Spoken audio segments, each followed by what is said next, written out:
जय श्री राम। क्या हाल चाल है साहब? मैं बड़ा खुश हूँ। ननकू की तो बिल्कुल नाक कट गई। इलेक्शन से पहले कहता था सरकार तो आएगी ही नहीं, तो अखिलेश यादव आ जाएंगे, सरकार से बड़े नाराज हैं सब लोग और बिल्कुल बहुत विद्रोह है। गायब हो गया साहब। इधर रिजल्ट आया, उधर ननकू गायब। मुझसे लोग पूछे ननकू कहाँ है, ननकू कहाँ है। मुझे बड़ा मजा आ रहा था। मैंने कहा ननकू मुंह दिखाने लायक बचा ही नहीं है। अब क्या करेगा ननकू? और सरकार आई भी, योगी पार्ट 2 इतना बढ़िया चल रहा कि ननकू को लिए कुछ गुंजाइश ही नहीं है। अब बोले तो बोले कैसे? अरे साहब, शर्म है अभी कोई चीज होती है नहीं होती है क्या? बम्पर योगी जी ने जादू दिखाया। बिल्कुल ननकू जैसों की औकात आ गई सामने। बड़ा कहते थे नाराज हैं, अखिलेश यादव पूरे बहुमत से आएंगे, बीजेपी 50-100 सीटें आ पाएगी। अरे रिकॉर्ड टूट गया। आज शर्म के मारे लौट के आया साहब। आज लौट के आया। मैंने भी गरम गरम पकौड़ियाँ बनाई छत पे गोमती नदी के किनारे। मैं कहा ननकू आ यार, मेरे दोस्त, मेरे जिगर, मेरे लल्ले लाल, आज मैं तुझे पकौड़ियाँ खिलाता हूँ, बैठ ननकू। अब ननकू थोड़ा झेपा झेपा था, थोड़ा मैं चेहरे की समझ रहा था कि बेचारे को दिल पे लगी है। मैं कहा कहिए ननकू जी, क्या हाल है? बड़ा दावा कर रहे थे कि सरकार नहीं आएगी। कहता था ना कि योगी जी का जादू चलता है, चलेगा, मोदी जी का झटका है, चलेगा। मान नहीं रहे थे। अबे देखो, सरकार आई, डंके की चोट पे आई, और योगी सरकार पार्ट 2 में क्या शानदार काम हो रहे हैं। जून में इन्वेस्टर मीट हो रही है, देश देश के उद्योगपति आ रहे हैं। लखनऊ में जलवा हो जाएगा, देश में जलवा हो जाएगा। तुम देखते रहना, 2024 में एक सीट किसी को मिलने वाली नहीं है। काम देखो ननकू, हेल्थ मिनिस्टर के काम देखो, डेवलपमेंट के काम देखो, और शर्म करो ननकू। अब तो मान लो इस सरकार का कोई जवाब ही नहीं है। ननकू बोला तुम्हें यह लग रहा है कि मैं तुमसे लिहाज के मारे तुमसे मिलने नहीं आया, या मुझे शर्म आई इसलिए मिलने नहीं आया, और मेरा गलत आकलन था कि सरकार में गुस्सा नहीं है। अबे गोदी मीडिया, तुम्हारी सत्ताधारी पार्टी के वोट परसेंट बड़े 3, विपक्ष के यानी समाजवादी पार्टी के बड़े 12-13%। तो ज्यादा फायदा किसको हुआ? हम पत्रकार हैं, हम भीड़ का आकलन कर रहे थे, हम लोगों का आकलन कर रहे थे। हम उस डील का आकलन नहीं कर रहे थे जिसमें मायावती और बीजेपी की इलू इलू हो गई और वोट ट्रांसफर हो गया। तब भी हम स्वीकार कर रहे हैं, बहुत बढ़िया। हम विश्वास व्यक्त कर रहे हैं कि योगी जी सरकार पार्ट 2 में सब कुछ अच्छा होगा। हम बिल्कुल गलत नहीं सोच रहे। और गोदी मीडिया, मैं तो पूरे लगभग 2 महीने होने के बाद तुम्हारे जैसे पत्रकारों के पास इसलिए आया कि क्या पार्ट 2 में भी डर के रहोगे या फिर कुछ बोलोगे। ये बोलोगे कि बहुत अच्छी बात है, योगी जी दोबारा आ गए, हम कह रहे हैं योगी जी प्रधानमंत्री बने, हमें योगी जी से कोई समस्या नहीं, हमें बीजेपी से कोई समस्या नहीं। लेकिन मीडिया का काम होता है कि अगर गलत कोई हो रहा है तो गलत की आवाज उठाए। गोदी मीडिया का काम होता है कि वो विपक्ष की तरह आलोचनात्मक भाव रखे, सरकार के फुल पेज की सरकार की तारीफें ना छापे, सरकार को आईना दिखाए। गोदी मीडिया तुम्हारे बस की बात नहीं है। मैं कहा ननकू पागल हो गया है क्या?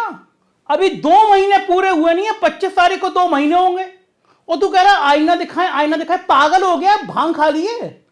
कितना बढ़िया काम हुआ है 2 महीने में, 60 दिन में योगी जी ने तस्वीर बदल दी है। कहा है कहीं अवैध बूथ नहीं मिलने चाहिए और सड़कें ठीक हो जानी चाहिए, माफिया जेलों में हो जानी चाहिए। तू जाने कहां की बात कर रहा है?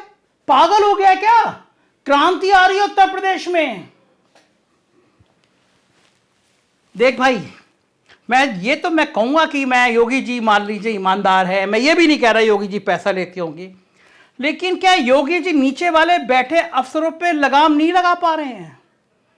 एक इन्वेस्टर मीट होने जा रही है उत्तर प्रदेश में जून में, बड़े बड़ी अखबार में आज खबरें छपी हैं, भाषा पढ़ लो, सारे अखबार में एक जैसी हैं। मतलब प्रेस नोट लिख के दे दिएगा ये छापना है। पहले पार्ट 1 में योगी सरकार पार्ट 1 में जो ब्रेकिंग सेरेमनी हुई, उसमें अफसरों ने करोड़ों की बंदर बाट करी केवल इवेंट मैनेजमेंट के नाम से। अबे 4 PM में खबर छापी तो टेंडर कैंसिल हुआ, वरना जो उद्योगपतियों वाली एजेंसी हैं पीएचडी चैंपर, E&Y, यंग इंडिया, पता नहीं क्या क्या उनके संग डील होती थी। और इस बार भी योगी सरकार पार्ट 2 में भी जो टेंडर निकला है उसमें शर्त ऐसी लगाई गई है कि उत्तर प्रदेश की कोई कंपनी उसमें आ ना पाए। मुझे आज किसी ने बताया, कल परसों तक उसके पेपर आ जाएंगे, उसमें शर्त लगी है कि वही टेंडर डाल सकता है जिसने प्रधानमंत्री का कोई कार्यक्रम आयोजित किया हो। यह अपने आप की निराली शर्त है कि इतना बड़ा इन्वेस्टमेंट मीट हो रहा है और काम करने की शर्त यह है कि उसने प्रधानमंत्री के कोई कार्यक्रम की सज्जा की हो। ठेका करोड़ों रुपया का और बंदरबाट करोड़ों रुपए की। इन्वेस्टर मीट पार्ट 1 पार्ट 2 में भी 4 PM ने खबर छापी थी, घोटालों की खबर छापी थी, बाद में पुष्ट हुई थी। पेड़ पौधों से लेके, गमलों से लेके सौंदर्यीकरण तक लंबा खेल हुआ था कंपनी का। हंगामा मचा था पार्ट 1 पार्ट 2 की ब्रेकिंग सेरेमनी के नाम पर। और इस बार भी शर्त लगाई गई। यह काम कौन देख रहा है? अरविंद कुमार। वही वाले अरविंद कुमार जब हेल्थ में थे तो मैन पावर का करोड़ों का काम दे दिया था। फाइल दबी हुई है, आरटीआई में मांगी है उन्हीं अरविंद कुमार को। गृह में थे तो बड़े घोटालों की चर्चाएं सामने आई थी, मगर ऐसे घोटालेबाज अफसर सरकार को क्यों पसंद आ रहे हैं, अल्लाह मालिक है। अब गोदी मीडिया तुम्हारी आवाज नहीं निकलेगी। मैं कहा ननकू देख, तू फालतू का रायता मत बिखा, कि तू लिख के रख ले, अगर इन्वेस्टर मीट के टेंडर में ऐसी कोई शर्त डाली गई है तो योगी जी टेंडर कैंसिल करा देंगे। किसी ऐसे ठेकेदार को, किसी ऐसी कंपनी को नहीं मिलने देंगे जो अफसर बेईमानी कर सके। मैं जानता हूं योगी जी को। तो सुन गोदी मीडिया, अगर ये योगी जी टेंडर कैंसिल कराएंगे और ऐसा टेंडर बनाएंगे जिसमें सब लोग भाग ले सके, कंपटीशन हो, करोड़ों रुपए की बचत हो जाए, तो मैं योगी जी को सलाम करूंगा। मैं मान लूंगा कि योगी जी इन भ्रष्ट अफसरों के चंगों से बाहर निकल आए जो ब्रेकिंग सेरेमनी में भी करोड़ों की बंदरबाट कर रहे हैं।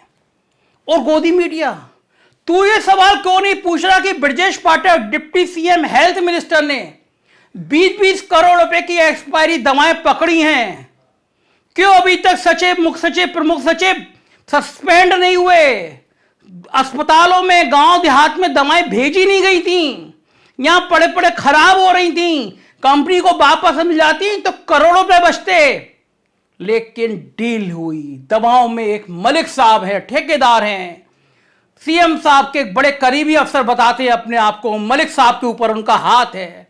और मलिक साहब का कॉर्पोरेशन में वो जलजला है, दवाओं की कंपनियों की वो डील है कि सुन के पसीने आ जाएंगे। गोदी मीडिया बड़ा बदनाम आदमी है, पहले भी कई घोटालों में फंस चुका है, लेकिन सरकार में चलवा है। ब्रजेश पाठक ने जब डिप्टी सीएम ने 20-20, 25-25 करोड़ की दवाएं पकड़ी तो सस्पेंड क्यों नहीं हुए मेडिकल ड्रग कॉर्पोरेशन के अफसर? गोदी मीडिया पूछोगे कि कार्रवाई क्यों नहीं हुई, जेल क्यों नहीं गए? पूछोगे गोदी मीडिया की पार्ट 1 में इसी ड्रग कॉर्पोरेशन में कोरोना काल में भी बहुत भ्रष्टाचार हुआ, जेल क्यों नहीं गए? नहीं पूछ पाओगे। मैंने कहा चल ननकू, तूने ये तो माना कि योगी जी ईमानदार हैं, और तू देखता रहे अब योगी जी बदले हुए हैं, पहले वाले नहीं हैं। पहले वाले में गुस्सा आता था, अफसर उनको गुमराह कर लिया करते थे। अब योगी जी की निगाह तेज हो गई है, कार्रवाई सब पे होगी। और देख, काम बज रहा है यूपी का, पूरा देश कह रहा है यूपी जिंदाबाद, काम बोलता है। हाँ, बात तो सही कह रहे हो गोदी मीडिया, आज ही काम बोल गया, मेघालय में बोल गया। मेघालय में निर्माण निगम को मेघालय विधानसभा का टेंडर मिला था, 125-150 करोड़ का टेंडर मिला था कि विधानसभा बनाओ। हमें बड़ी खुशी हुई थी कि यूपी का निर्माण निगम और मेघालय में जाके बना रहा है। बना था नहीं कि गुंबद ढह गया। यह हाल है उत्तर प्रदेश में विकास के। अब गोदी मीडिया, क्या निर्माण निगम के उन एमडी साहब के खिलाफ एफआईआर होगी जिन्होंने ऐसी बदनाम कंपनी को मेघालय में जाके काम दिया जो गुंबद गिर गया, पूरे देश में बदनामी हुई? अबे गोदी मीडिया, बनारस में पुल गिरे थे, आज तक कितने इंजीनियर और कितने आईएएस जेल चले गए, ये पूछा? तुम्हारा ख्याल तो कहीं और है। ननकू क्या ख्याल और है? कहीं तू फालतू की बात कर रहा है। कहां ख्याल है? तू बता दे अच्छा, कहां ख्याल है? फालतू की बात कर रहा है। अरे ठंडे दिमाग से सोच। मैं तो ठंडे दिमाग से सोचता हूं, तुम्हारा दिमाग आजकल सिर्फ मंदिर और मस्जिद में है। और पंडित जी नई पीढ़ी को ऐसे बर्बाद कर रहे हैं, पास होने के गुरुमंत्र तो दे रहे हैं कि शिवलिंग पे ये चढ़ा दो, पास हो जाओगे। और जब रिजल्ट आया तो पंडित जी का बेटा ही फेल हो गया। पंडित जी की बात सुनो और बेटे की कहानी सुनो। आपका बच्चा एग्जाम देने जा रहा है, पढ़ाई करने जा रहा है और पास नहीं हो रहा है, या उसको आपको लग रहा है इसने पढ़ाई नहीं करी, पास नहीं होगा, तो शहद, बेलपत्री की बीच वाली पत्ती पर शहद लगा लीजिए और शंकर भगवान के शिवलिंग पर जाकर उसको बच्चे के हाथ से चिपकवा दीजिए। बच्चे ने भले पढ़ाई नहीं करी हो पूरी साल, पर बच्चा उस सब्जेक्ट में जिस दिन वो बेलपत्री चिपका कर आएगा उस दिन उस सब्जेक्ट में बच्चा पास होकर ही रहेगा, उसका एग्जाम उसको अच्छा प्राप्त होगा। देख लिया, पंडित जी बता रहे हैं बेलपत्र को ऐसे चढ़ाओगे पक्का पास हो जाओगे, और पंडित जी का बेटा 8वीं में फेल। गोदी मीडिया, ये जो चैनलों पे आग लगाने का काम कर रहे हो, हिंदू मुसलमान का जलने वाला काम कर रहे हो, जो सांप्रदायिकता की आग भड़काने का काम कर रहे हो, इसको बंद करो। यह मुल्क हिंदू मुसलमान सिख ईसाई का है। इस प्रदेश की तरक्की की बात सुनो। बताओ योगी जी को कि आप ईमानदार हैं तो इन भ्रष्ट अफसरों पे नकेल कसना जरूरी है, इनकी संपत्तियों की जांच जरूरी है, इन करोड़पति अफसरों के घर पे बुलडोजर चलना जरूरी है, और गोदी मीडिया तुम जैसों पे भी बुलडोजर चलना जरूरी है। तो दिन भर यूं करके पूछ लाते हो। ननकू, तुझसे तो बात ही करना बेकार है। 2 महीने बाद आया और फिर काव भाग यहां से, भगा दिया मेरे साथ। एक आप लोग हो ना 2 महीने से ननकू, मुझे लगा कि थोड़ा दिल बदला होगा, फिर ऐसी बात। लेकिन योगी जी प्रभु, आपकी ईमानदारी पे कोई शक नहीं है, आपके तेवरों पे कोई शक नहीं है, लेकिन अगर ये अफसर बेईमानी के भ्रष्टाचार पे फलते रहे तो फायदा क्या? अगर कोई ऐसा टेंडर निकलता रहा इन्वेस्टर मीट का प्रभु कि जिसमें एक ही फर्म को दिया गया, तो बात तो आप पे आएगी। हम तो आपके चरणों की धूल है, हम पत्रकार हैं, केवल आपकी बदौलत हमारी रोजी रोटी चलती है। आपका मान सम्मान स्वाभिमान बना रहे, हम ऐसी जिंदाबाद रहेंगे। जय श्री राम।